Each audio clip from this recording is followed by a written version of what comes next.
Cosa succede quindi? Che c'è una modifica del ballo. Il ballo viene fatto in un palco, non più in piazza, quindi c'è uno spettatore e c'è un esecutore del ballo. Chi è spettatore solitamente non è colui che ha vissuto il ballo in piazza, quindi non sa quello che sta guardando, e solo chi ballava in piazza sa riconoscere queste differenze. Quindi il ballo si libera di questo valore rituale e diventa qualcosa di artificiale. È qui, in questi anni, che il folklore diventa esportabile come souvenir turistico e diventa un prodotto vendibile. È qui che il significato del termine folklore, che abbiamo ascoltato prima da Andrea, cambia. E siamo noi che gli attribuiamo un altro significato, che è quello di spettacolo, che non ha mai avuto. Il significato di folklore non è quello di spettacolo. Quindi si va da un qualcosa di tradizionale a qualcosa di vendibile, quindi di commerciale. C'è la ricerca a tutti i costi dell'eccesso, e lo vediamo in queste foto. L'eccesso nel riempirsi di pseudo gioielli, l'eccesso nel bardare i cavalli che quasi non ci vedono. Questa foto è di Sant'Efisio, dove c'è un nuraghe di cartapesta nel carro, e le varie coreografie. Quindi non stiamo parlando di anni 60, stiamo parlando anche di anni precedenti. E vediamo un po' cosa succede attorno agli anni 70. Negli anni 70 nascono le emittenti private. Fine degli anni 70 nasce Videolina, e assieme a Videolina nasce immediatamente Sardegna Canta. Sardegna Canta è un contenitore di balli e di canti logudoresi. Io ricordo negli anni 80 piccolino che mi facevo 2 scatole grandi così, perché andavo a trovare bisnonna che ascoltava solo canti logudoresi, e all'epoca non me ne fregava niente. Prima delle emittenti private c'era poco e niente, nel senso che i pochi che avevano una videocamera negli anni 60, che proprio si contavano sulle dita di una mano, qualche registratore, e l'unico modo per poter vedere un ballo che non era quello del mio paese era di andare in un altro paese o di andare in qualche festa campestre dove si riunivano le varie comunità e si potevano vedere gli altri balli. Questo è il momento in cui nascono le prime scuole di ballo. Nascono perché è questo il momento in cui molte piazze perdono il ballo, molti centri perdono il ballo. Anni 90 nasce internet, anni 2000 nascono i social network, nel 2005 nasce YouTube. Social network sono un contenitore enorme di tutto, e come prima ci si sentiva obbligati a partecipare al ballo, oggi ci si sente obbligati ad essere presenti nei social network.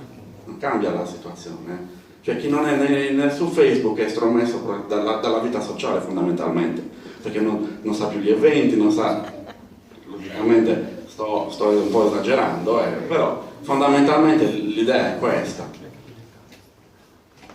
Però è anche vero che sono tutti strumenti che ci permettono di vedere le cose comodamente a casa. Io su YouTube accendo, voglio vedere i balli di Perfugas, ballo Perfugas, clicco e mi vedo il ballo di Perfugas. Non devo andare a Perfugas, me lo guardo comodamente a casa. Durante il mio apprendimento del ballo ho iniziato a girare per la Sardegna, perché mi interessava capire il ballo fatto nel luogo, non vederlo su Videolina eccetera, perché già mi ero reso conto che c'era qualcosa di diverso da un ballo di piazza rispetto a quello che eseguiva il gruppo folk. Quindi nel mio prezzemolare per la Sardegna, chiamiamolo così, assieme al mio insegnante di ballo Tonino Bono decidemmo di acquistare una videocamera e di registrare le varie serate. Quindi oggi abbiamo un archivio enorme di balli. Una parte di questo archivio abbiamo deciso di condividerlo e di metterlo su YouTube. Tanto è vero che in pochi anni abbiamo superato i 17 milioni di visualizzazioni, cosa che per un tema così di nicchia è una cosa enorme. Cioè, in Sardegna siamo 1,6 milioni, cioè vuol dire che più di 10 volte ogni sardo ha visto almeno un ballo. È una cosa veramente incredibile. E questo ci permette appunto una visione non ampia, di più di tutto quello che è il ballo tradizionale in questo caso. Questo ha permesso anche alle scuole di insegnare i nuovi balli, quelli che si conoscevano poco. Perché prima alla fine si conosceva campidanese, pasuttorrao, dillu, ballittu, danza, logudorese, poco altro. Campidanese che ne dico. Ora si conoscono quasi un centinaio di balli, tra balli particolari e varianti di quelli tradizionali. Quali sono le tendenze? In passato il suonatore del paese suonava i balli del paese, punto. Vero, ma non del tutto. Non del tutto perché ce lo racconta Mondo Vercellino in una bellissima intervista che è presente su Sardegna Digital Library, che ci racconta che poi andava per i paesi della Sardegna, si spingeva addirittura fino a Sestu e lì suonava i balli del Goceano, tant'è vero che i gruppi folk di Sestu hanno ballato fino a 5 minuti fa i balli del Goceano. Perché? Perché assieme a Mondo Vercellino scendeva un altro signore di Anela e gli insegnava il ballo, ma non c'era una consapevolezza all'epoca di dire facciamo anche questo, era giusto per aumentare il repertorio. E comunque questi viaggi dei suonatori permettevano di trasmettere i balli da una parte all'altra. Ce lo racconta anche Francesco Bande, il suonatore di Bultei, che quando andava in giro per i paesi della Sardegna diceva: e adesso vi farò vedere il ballo di Mamoiada, Passutorrao, da cui Mamoiadina. E qui nasce la leggenda che la Mamoiadina nasce, quindi il Passutorrao nasce a Mamoiada. Vero o non è vero? Io non c'ero, quindi non posso dire che il ballo nasce a Mamoiada. Di sicuro so che in qualsiasi paese dove si canta a tenore esisteva il passutorrao, perché il canto a tenore prevede dei canti per ballare che sono balli a salestra e balli a saseria. Il ballo a saseria non è altro che il passutorrao. Quindi qualunque paese avesse un ballo cantato a saseria aveva il passutorrao. Ripeto, non c'eravamo, quindi io non potrò mai dire che il ballo passutorrao nasce lì. È vero che i gruppi folk hanno avuto un merito, che è quello di portare avanti un qualcosa. Questo qualcosa però si è trasformato, come ha detto bene Andrea, da quello che poteva essere veramente una conservazione e un trasferimento della tradizione, si è passati a tutt'altro. Perde quindi la sua funzione sociale, come abbiamo già detto, e c'è ancora qualche paese in Sardegna dove il ballo tradizionale resiste. Qua abbiamo 3 bellissime immagini di Seneghe, dei balli del martedì grasso, Sandanzas dei Sumartis de Roa. A Seneghe vivono per questa giornata fondamentalmente. Cosa succede? Che da San Sebastiano, se non ricordo male, alla domenica di Carnevale, gli uomini invitano le donne a ballare.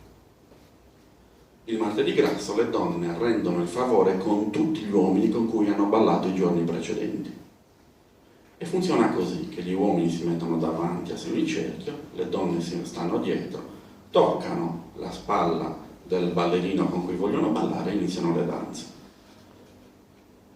Ballano a ballo seneghesu, che è probabilmente anticamente era un ballo campidanese, oggi si è evoluto, è diventato un ballo a sé stante. Il suonatore sta al centro della piazza, in questa sorta di edicoletta, che è il suonatore di fisarmonica che si alterna ogni tanto su contratto, che è il canto a tenore di Seneghe, e i ballerini fanno una sorta di avanti e indietro tra il suonatore e i limiti della piazza, alternando il ballo seneghesu alla danza. Nella danza si alternano i ballerini. Vi consiglio di andare a vederlo perché è veramente una cosa particolare. Ma abbiamo altre realtà come Collinas, ancora oggi una meravigliosa realtà, o anche Silanus. A Silanus si fanno 4 balli, e quei 4 balli si fanno, punto. Ancora le tendenze. Internet non è il male, è il male se lo utilizziamo male. Fai Facebook, è un ottimo veicolo di informazione se usato correttamente.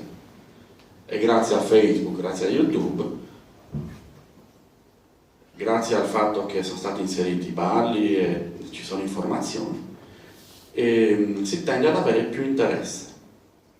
Aumentano le scuole di ballo, aumenta il numero di serate dove poter ballare, si organizzano serate in posti dove non si ballava da decenni. In zona di Cagliari non si ballava dai primi del Novecento, Cagliari soprattutto non ballava.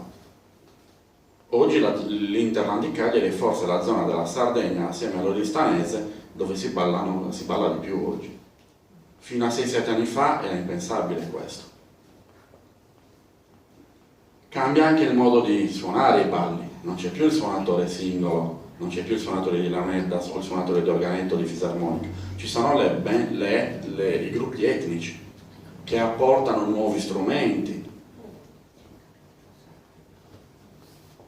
Problematiche. Esiste comunque una mancanza di cultura del ballo. Non avendo più ballato per decenni, noi non sappiamo più cos'era il ballo. Io ve lo sto dicendo adesso, vi sto informando in questo momento, ma la maggior parte di chi vuole approcciarsi al ballo non sa cos'era il ballo, perché le informazioni sono ancora poco condivise. Le scuole di ballo, i gruppi folk sono poco attenti a divulgare queste informazioni. C'è un'eccessiva folclorizzazione delle danze, quindi io che cerco di approcciarmi al ballo e vedo i gruppi folk, penso che quella sia la verità. Vi dico un aneddoto. Una ragazza del Sulcis, non vi dico il paese, mi disse: ah, ma tu balli, fai ballo sardo? Ho fatto sì, ballo, perché? E di che gruppo appartieni? A che gruppo appartieni? Mi suona: ah, non è possibile. E perché, scusa? Ah, perché mi hanno detto che se non fai parte di un gruppo folk non puoi ballare. Lì mi è caduto tutto in terra. E io gli ho detto a questa ragazza: ascolta, di a questo gruppo folk, quando li vedi, di fare una grossa pernacchia da parte mia, cioè, perché il ballo è di tutti, non appartiene ai gruppi folk. Le amministrazioni sono ancora poco collaboratrici nel far venire questo tipo di manifestazioni, non è il caso di San Rock. Però fondamentalmente le amministrazioni non si rendono conto che questa è la nostra cultura. Ripeto, è la nostra cultura. Dovremmo far capire a chi ci amministra che qui oggi stiamo facendo cultura con la C maiuscola, non perché ci sono io, perché sono l'ultimo degli ultimi. C'è anche una perdita di corrispondenza tra il ballo e il paese di appartenenza. Oggi assistiamo a una regionalizzazione dei balli. In qualsiasi piazza si fanno tutti i balli. Vero. È vero anche però che c'è una tracciabilità ancora. Su Balleschina di Dorgali, il ballo di Perfugas, su ballo ai Ferrere di Teti. Riusciamo ancora a localizzare la provenienza di questi balli. Non è tutto negativo, ci sono sicuramente aspetti positivi. È vero che c'è poca informazione, è vero che c'è poca consapevolezza, però è anche vero che chi ha interesse cerca di informarsi, cerca di avere queste di carpire di più di queste informazioni. Queste informazioni iniziano a essere trasmesse nei vari modi, questo è un esempio. Si moltiplicano le occasioni di ballo, aumenta il numero di suonatori e di ballerini. Penso a fine degli anni 70 i suonatori di launeddas erano non pochi, di meno. Stavamo rischiando l'estinzione delle launeddas. Oggi per fortuna non è più così, grazie a Michele, direi, visto che ci sei, ma grazie anche a Alessandra, che anche lei è capace io non sono capace di suonare le launeddas. Così come le launeddas oggi, se non ricordo male, sono centinaia di persone che sanno usare lo strumento, poi che lo sappiano suonare è un altro discorso. Così anche i suonatori di organetto, ce ne abbiamo molti di più rispetto al passato. Ed è anche vero che c'è una riscoperta del ballo in piazza con le launeddas. Oggi Oggi per fortuna si cerca anche il suonatore di launeddas. Fino a qualche anno fa Dio ce ne scampi e liberi. Ed è anche vero che ci sono nuove associazioni culturali, nuovi gruppi folk, soprattutto i giovani che si approcciano al folklore cercano di fare un folklore credibile, un buon folklore. Arriviamo alle responsabilità. Oggi assistiamo quindi a, diciamo, 3 variabili del ballo. Una, quella che presentano i gruppi folk, una che si insegna nelle scuole di ballo legata strettamente a quella del ballo in piazza. Il gruppo folk, come ha detto Andrea prima e come ci dirà sicuramente Matteo subito dopo il mio intervento, ha delle responsabilità. Innanzitutto deve contestualizzare quello che sta facendo, quindi noi sappiamo che le prime fonti dell'abbigliamento tradizionale sono dei ultimi del Settecento, primi dell'Ottocento, per i più fortunati, ma diciamo che in buona parte dalla prima metà dell'Ottocento, metà Ottocento in poi, fino a che in quel paese non si è dismesso l'abito. Questo è l'arco temporale che dovrebbe rappresentare un gruppo folk. Dopo non ha senso, prima ancora non ha senso, ma soprattutto perché non abbiamo le fonti prima. Non perché non si potrebbe fare. Ci fossero le fonti si potrebbe fare. Dovrebbe educare al ballo e alla musica tradizionale, dovrebbe informare attraverso convegni, conferenze, video, dovrebbe riproporre la tradizione sul palco, dovrebbe organizzare corsi di ballo, dovrebbe andare nelle scuole, perché è lì che si forma la cultura della Sardegna. Stessa cosa per le scuole di ballo, non sto qui a dilungarmi. E questa responsabilità dove nasce? Nasce con lo studio, così come ha detto Andrea, e qui lo ripetiamo. Qui ad esempio un'altra foto di Sesto, sempre del 1905 rispetto a quella che abbiamo visto prima, sempre per i balli in onore di Cesare Pascarella, a prima vista ci direbbe semplicemente che questo è un ballo fatto con dei suonatori al centro e stop. Però notiamo che oltre a quei suonatori di launeddas c'è anche un suonatore di surito. Vediamo che c'è una presa differente delle mani, cosa che non noteremo senza uno sguardo attento. E questo ci dice tante cose, ci dice che probabilmente chi ballava con le mani, con le braccia strette aveva un certo rapporto rispetto a chi ballava un po' più distaccato e a chi ballava con un fazzoletto tra le mani per non avere il contatto tra mano e mano. Quindi in una foto ci sta dicendo 3 modalità di presa delle mani nello stesso paese. Altro esempio, Scalaplano, qui abbiamo proprio la data esatta, domenica 17 giugno del 34, un ballo campidanese, anche qui ci fa vedere la presa delle mani, 2 donne che si prendono a braccetto, maschio e femmina che si prendono stretti, e soprattutto abbiamo un suonatore di organetto e non un suonatore di launeddas. Altro esempio bellissimo, un bellissimo balottondo dei primi del Novecento nel santuario campestre della Madonna del Miracolo. Vediamo al centro i tenores, il canto a tenore. Vediamo che non c'è una disposizione maschio-femmina come i gruppi folk, ma era casuale. E vediamo anche che c'è un controllo del ballo. Vedete queste persone col bastone? Erano lì a controllare che il ballo si svolgesse con certo rigore. Altra cosa, le fonti. Molte cose le sappiamo grazie appunto ai viaggiatori dell'Ottocento che ci raccontano, in alcuni casi in maniera ultra dettagliata, il ballo. Il caso del